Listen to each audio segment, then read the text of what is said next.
Triphony book review of the book Eisenhower by Paul Johnson.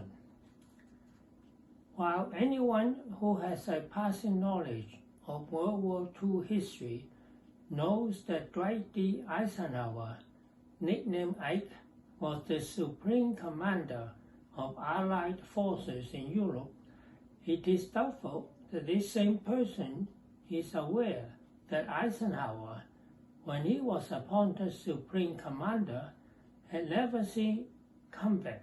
Indeed, the question was often asked, notably by the British Field Marshal Bernard Montgomery, nicknamed Monty, how it happened that an officer of the age of 51, when America entered the war in December 1941, who had been stuck in the rank of major for 16 years and had never heard a shot fired in anger, suddenly rose in rank to command millions of men.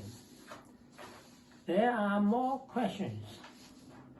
How a West Point graduate with no advanced degrees and no prior academic positions was offered the presidency by many famous universities, and who accepted and served 4.5 years as president of Columbia University.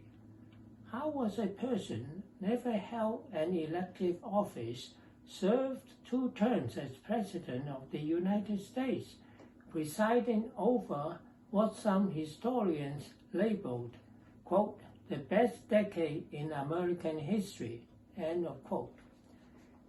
The reader will find answers to the above questions in the delightful short biography, Eisenhower, by Paul Johnson.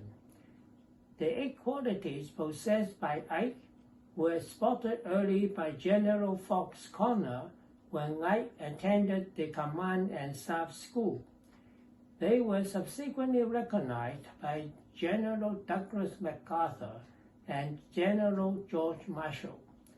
These qualities enable Ike to successfully work with strong personalities as varied as MacArthur, Patton, Montgomery, Churchill, and various generals during the war and later when he was president, to skillfully deal with heads of state, including Charles de Gaulle and Joseph Stalin.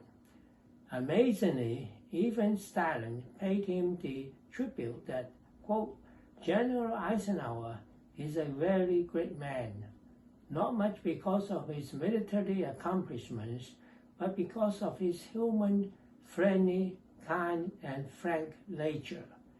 Unlike most military men, he is not a groupie. To learn what the qualities are that enable Ike to be supremely successful in such varied careers, one needs to read the book. A slight disappointment is that the book does not tell you what the nickname Ike came from and what it meant. The following are 2 interesting utterances by Ike. Don't curse, give it a smile. Definition of an intellectual is a man who takes more words than is necessary to tell more than he knows. The latter probably arose from his experiences with professors while serving as president of Columbia University. In conclusion, one learns the qualities of Ike which make him supremely successful in varied careers in this book by Paul Johnson.